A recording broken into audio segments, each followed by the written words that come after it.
વાકશક્તિ ન્યૂઝમાં આપનું સ્વાગત છે। દાહોદ 132 વિધાનસભા વિસ્તારમાં આવેલા બોરડી નામી ગામમાં મતદાર યાદી સંબંધી મુદ્દે ગ્રામજનો દ્વારા દાહોદ પ્રાંત અધિકારીને આવેદનપત્ર પાઠવાયું।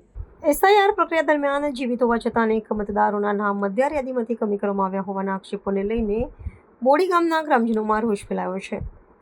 મળતી માહિતી મુજબ બૂથ નંબર 110માં કુલ 45 મતદારોના નામ કમી કરવામાં આવ્યા છે, જેમાં 22 મહિલાઓ અને 23 પુરુષોનો સમાવેશ થાય છે। આ મુદ્દાને લઈને ગ્રામજનો એકત્રિત થઈ હોવાના મતાધિકાર માટે દાહોદ પ્રાંત અધિકારીની કચેરી ખાતે પહોંચી આવેદનપત્ર આપ્યું હતું। આવેદનપત્રમાં સાચા મતદારોના નામો ફરીથી મતદાર યાદીમાં સમાવવાની માંગ કરવામાં આવી છે। ગ્રામજનોએ જણાવ્યું હતું કે મતાધિકાર દરેક નાગરિકોનો મૂળભૂત અધિકાર છે અને તેમાં થયેલી આવી ભૂલને તાત્કાલિક સુધારવામાં આવે। આ પ્રસંગે મોટી સંખ્યામાં ગ્રામજનો ઉપસ્થિત રહ્યા હતા અને પોતાના હકો માટે એકજૂટ થઈ અવાજ ઉઠાવ્યો હતો। હવે આ મામલે પ્રશાસન દ્વારા શું પગલાં લેવામાં આવે છે તે જોવાનું રહ્યું। રિપોર્ટર જિગ્નેશ બારિયા। સાથીઓ, મારે 132 વિધાનસભામાં એસઆઈઆર બાબતે 45 નામ કમી કરવામાં આવ્યા છે।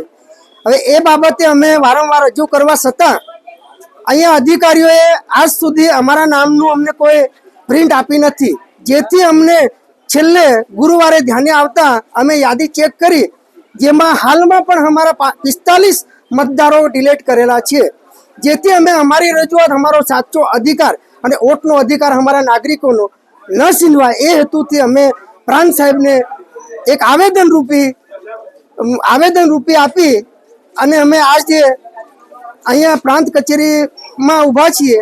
છતાં બી જો આમ કરવામાં નહીં આવે, પ્રાંત સાહેબે 5 વાગ્યા સુધી અમને ખાતરી આપી છે કે આપની પ્રિન્ટ મળશે। અગર જો અમને પ્રિન્ટ નહીં મળે તો આ મંગળવારે અમે આ જ કચેરીમાં આત્મવિલોપન કરીશું, જેની સંપૂર્ણ જવાબદારી તમામ એસઆઈઆરમાં સંકળાયેલા અધિકારીઓની રહેશે। બોરડી ઇનામી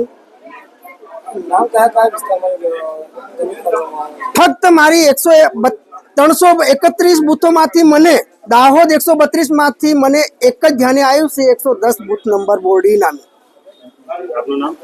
પારસિંગભાઈ બિલવાડ।